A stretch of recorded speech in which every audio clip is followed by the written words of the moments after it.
Halo, selamat pagi para pecinta sepak bola Indonesia. Semoga kita semua sehat dan selalu berlimpah rezeki. Amin ya.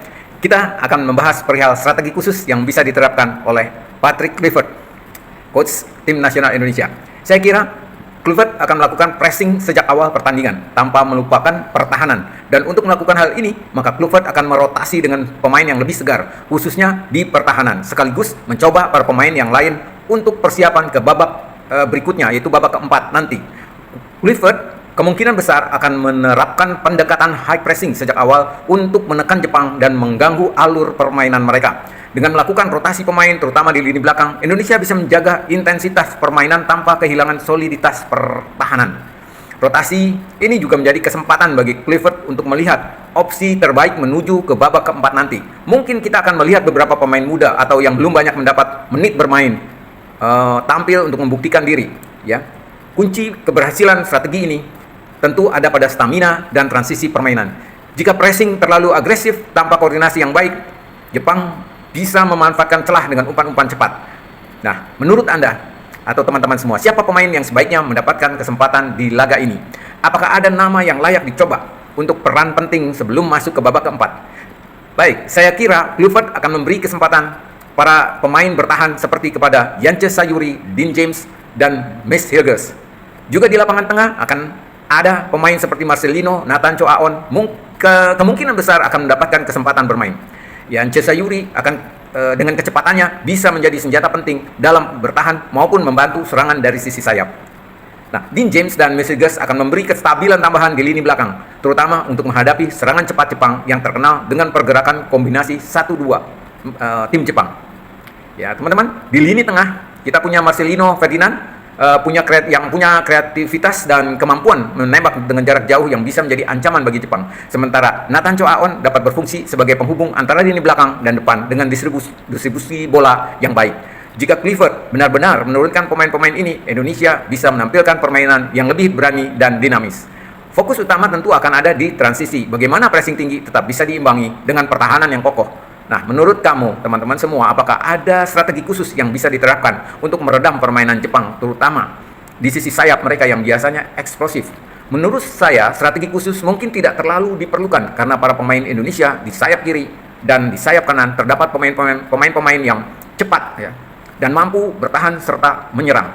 Yang justru kesulitan untuk Kluivert itu adalah mungkinkah mengganti dua pemain tengah penting Indonesia, yaitu Tom Haye dan Joy Polipesi.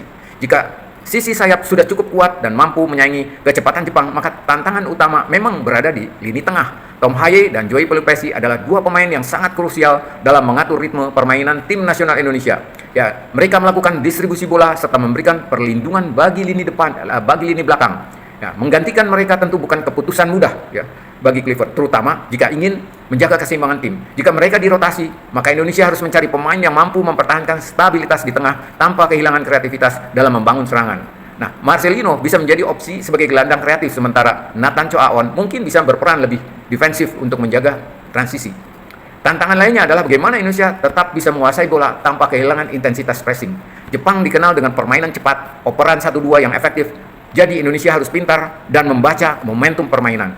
Menurut teman-teman, apakah Kluivert lebih baik tetap mempertahankan Tom Haye dan Joy Polipesi, atau sebaliknya mencoba kombinasi baru dengan persiapan untuk babak keempat nanti? Memang ini sulit. Kemungkinan terbesar kalau dua pemain ini, Tom Haye dan Joy Polipesi, boleh dicoba digantikan dengan secara bergantian. Dan pemain penggantinya, misal Joy digantikan oleh Nathan, sedangkan Tom Haye mungkin bisa digantikan oleh Marcelino. Sedangkan gelandang serangnya bisa diisi Ricky Kambuaya ataupun Beckham Putra. Pendekatan rotasi bertahap bisa menjadi pilihan yang cerdas, terutama mengingat pentingnya menjaga keseimbangan di lini tengah. Nathan Chow Aon menggantikan Joy Polipesi akan memberikan energi tambahan dalam transisi permainan. Sementara Marcelino Ferdinand sebagai pengganti Tom Haye bisa meningkatkan kreativitas dalam membangun serangan. Nah, untuk gelandang serang, Ricky Kambuaya dan Beckham Putra masing-masing menurut saya memiliki karakteristik yang bisa menawarkan dimensi yang berbeda. Ya, misalkan Ricky Kambuaya lebih agresif dalam pressing dan duel fisik, sementara Beckham Putra itu punya visi permainan yang tajam dan kemampuan yang mengontrol bola yang baik. Jika Kluivert ingin lebih banyak pergerakan vertikal, ya, arti menyerang langsung ke gawang dan penetrasi dari lini tengah, maka pilihan jatuh pada Ricky Kambuaya bisa menjadi pilihan utama. Tetapi jika ingin mempertahankan kendali permainan dengan distribusi bola yang lebih rapih, maka pilihan itu jatuh pada Beckham putra yang bisa berkontribusi besar. Nah, tim memang perlu adaptasi dalam menjaga stabilitas tengah. Namun, dengan kombinasi yang saya usulkan, Indonesia tetap bisa punya potensi untuk tampil solid sekaligus dinamis. Pertanyaannya sekarang dengan skema ini, bagaimana cara terbaik Indonesia menghadapi tekanan Jepang yang terkenal dengan pressing intens dan umpan-umpan cepatnya? Haruskah mereka bermain lebih pragmatis atau tetap berani menyerang? Ya. Mengingat Kluivert dan tim pelatih Indonesia saat ini berpengalaman dalam pressing football ataupun total football, serta mereka menginginkan kemenangan serta mempersiapkan ke babak keempat nanti, maka tidak ada salahnya untuk berani untuk lebih menyerang dan melakukan pressing yang ketat. Mengapa? Sama dengan cara Jepang, menekan atau menyerang adalah pertahanan terbaik. Jadi memang filosofi menekan adalah pertahanan terbaik yang digunakan oleh Jepang. Memang bisa menjadi pedoman bagi Indonesia di pertandingan ini. Dengan pengalaman Kluivert dan tim pelatih Indonesia dalam pressing football serta pendekatan total football, strategi menyerang sejak awal bisa menjadi cara terbaik untuk tidak hanya mengimbangi Jepang, tapi juga membuat mereka kesulitan dalam membangun serangan. Menekan tinggi akan memaksa Jepang melakukan operan cepat di bawah tekanan yang bisa mengganggu koordinasi mereka. Selain itu, pendekatan ini bisa memberi Indonesia peluang untuk merebut bola di area berbahaya dan menciptakan peluang gol dengan lebih cepat. Namun, kunci keberhasilannya ada pada disiplin pressing tim, tidak boleh kehilangan keseimbangan, terutama dalam transisi saat Jepang mencoba memanfaatkan celah di lini pertahanan. Jika Indonesia bisa menerapkan pressing dengan terstruktur, secara kolektif, serta melakukan quick recovery saat kehilangan bola, pertandingan ini bisa menjadi bukti bahwa mereka siap untuk bersaing di level tertinggi Asia. Nah, bagaimana menurut teman-teman semua? Apakah pressing tinggi lebih baik dilakukan secara merata oleh seluruh tim, atau sebaiknya ada area tertentu yang menjadi fokus utama? Ya, teman-teman komen ya. Nah, apabila melihat latihan-latihan tim nasional Indonesia, maka seharusnya mereka sudah dipersiapkan ke arah itu. Jadi setiap kehilangan bola, pemain Indonesia terdekat harus langsung menekan di area itu. Sedapat mungkin 1-2 pemain harus bisa langsung menekan. Strategi pressing seperti ini memang menjadi ciri khas tim yang ingin bermain agresif dan tidak memberikan ruang bagi lawan untuk membangun serangan. Dengan tekanan 1-2 pemain langsung menekan, Indonesia bisa mempercepat pemulihan bola dan menghambat Jepang dalam melakukan transisi. Latihan yang telah dijalani timnas Indonesia seharusnya sudah membiasakan para pemain untuk bereaksi cepat setelah kehilangan bola, terutama dalam situasi di mana lawan belum memiliki kontrol penuh. Jika diterapkan dengan disiplin, pressing seperti ini bisa membuat Jepang kewalahan dan memaksa mereka melakukan kesalahan di area mereka sendiri. Selain pressing individual, kondisi antar lini juga harus tetap solid. Ya, lini belakang dan tengah harus bergerak selaras. Jika para gelandang menekan tinggi, back harus siap membaca alur bola dan antisipasi pergerakan Jepang yang cepat. Nah, siapa menurut teman-teman pemain yang bisa menjadi pemimpin pressing di lapangan untuk memastikan skema ini berjalan maksimal? Komen ya. Menurut saya, tentu saja para pemain tengah harus bisa memimpin pressing. Ya. Dan ini harus dilakukan secara kolektif, jangan membiarkan pemain Jepang berkembang permainannya karena akan berbahaya. Dan akan jadi tontonan menarik karena Jepang pun akan melakukan hal yang sama sejak awal. Jadi lini tengah akan menjadi medan pertempuran utama dan Indonesia harus memastikan bahwa pressing dilakukan secara kolektif agar Jepang tidak memiliki ruang untuk mengembangkan permainan mereka. Jika pressing berjalan efektif, Jepang akan kesulitan menciptakan kombinasi cepat yang biasanya menjadi ciri khas mereka. Karena Jepang pun akan menerapkan hal yang sama, laga ini berpotensi menjadi duel intens antara dua tim yang mengandalkan kecepatan dan tekanan tinggi. Ini bukan hanya soal siapa yang bisa merebut bola lebih cepat, tetapi juga siapa yang mampu mengontrol ritme permainan dan tetap disiplin dalam transisi. Jika Indonesia bisa menjaga ketenangan saat menguasai bola, mereka bisa membalikkan tekanan menjadi peluang serangan yang berbahaya. Pertandingan seperti ini akan benar-benar menguji mental dan fisik para pemain. Jika Indonesia berhasil mengeksekusi strategi pressing dengan baik, bukan tidak mungkin mereka bisa menciptakan kejutan di Osaka. Siapa menurut teman-teman pemain yang harus menjadi motor penggerak untuk menjadi intensitas pressing sepanjang laga? Ayo komen ya, saya ingin tahu juga. Menurut saya, pemain terpenting saat ini adalah Tom Haye di tengah. Dan juga di kiri adalah Calvin Verdong apabila diturunkan. Serta di kanan diharapkan Kevin Dix bila diturunkan. Ini adalah kombinasi yang kuat. Tom Haye jelas akan menjadi pusat permainan Indonesia di lini tengah. Kemampuannya membaca permainan, mengatur distribusi bola dan memberikan keseimbangan antara bertahan dan menyerang membuatnya krusial dalam menghadapi tekanan Jepang. Jika dia bisa tetap tenang dalam situasi tekanan tinggi, Indonesia akan memiliki fondasi yang solid untuk mempertahankan ritme permainan.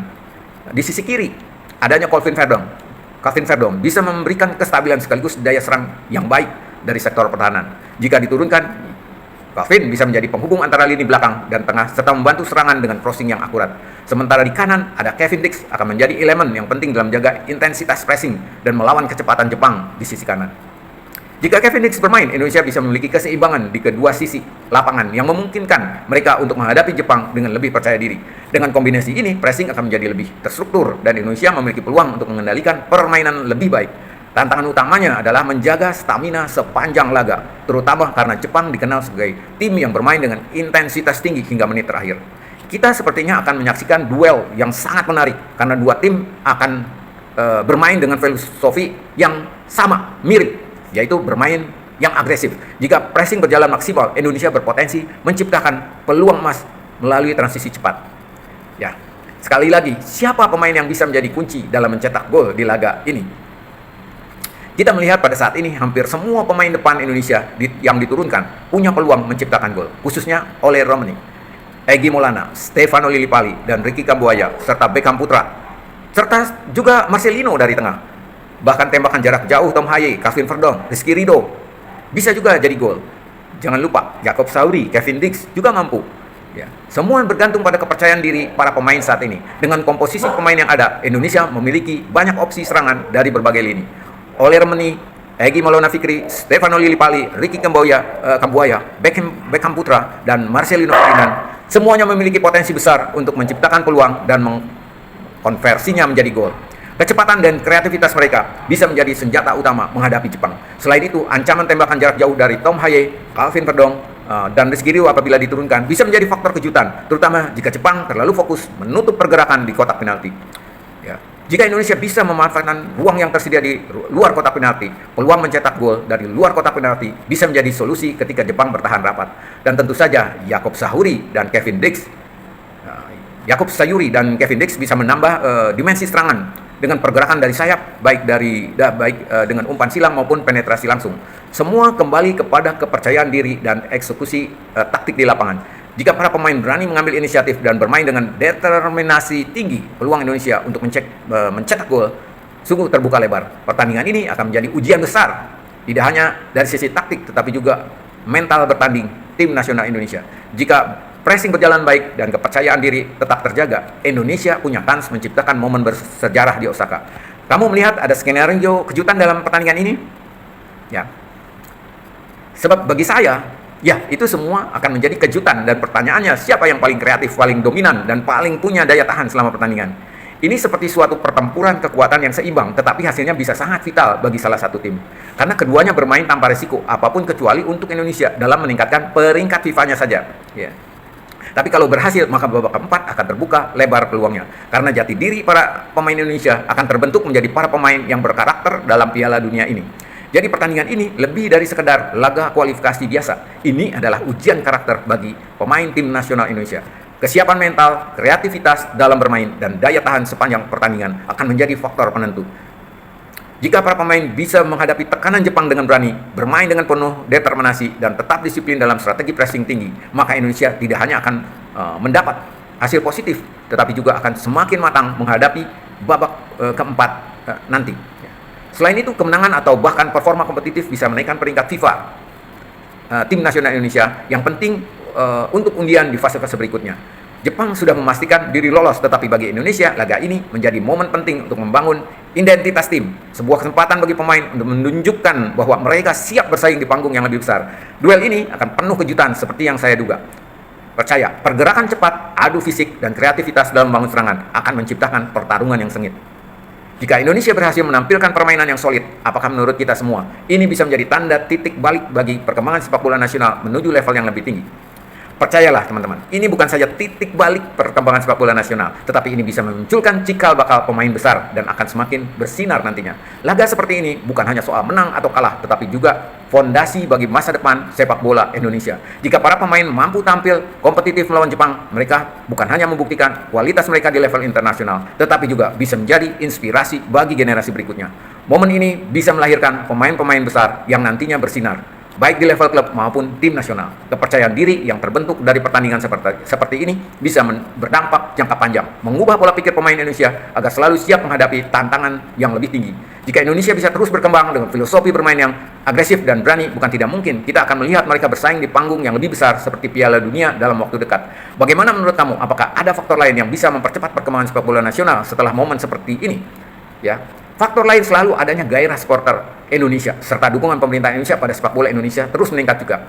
Betul kan? Gairah supporter Indonesia adalah salah satu elemen paling berharga dalam perkembangan sepak bola Indonesia. Semangat, antusiasme, dan dukungan luar biasa dari supporter bisa menjadi motivasi bagi para pemain untuk terus berkembang dan tampil maksimal di setiap pertandingan. Tidak jarang atmosfer stadion yang penuh energi bisa mengangkat moral tim dan membuat mereka bermain lebih berani. Selain itu, dukungan pemerintah terhadap sepak bola juga berperan besar. Jika investasi dalam infrastruktur, akademi pemain muda, serta kualitas kompetisi domestik terus meningkat, maka talenta-talenta besar akan semakin bermunculan. Dengan kebijaksanaan yang tepat, Indonesia bisa mempercepat kemajuan sepak bola nasional dan bersaing di tingkat global. Pertandingan melawan Jepang bisa menjadi titik balik atau titik awal yang membangun momentum positif. Jika performa tim nasional semakin kuat, maka minat masyarakat dan dukungan institusi yang akan bermain akan semakin besar, menciptakan ekosistem sepak bola yang lebih sehat dan kompetitif. Ya. Bila Indonesia bisa menang lawan Jepang, maka semua akan berjalan dengan sendirinya secara otomatis.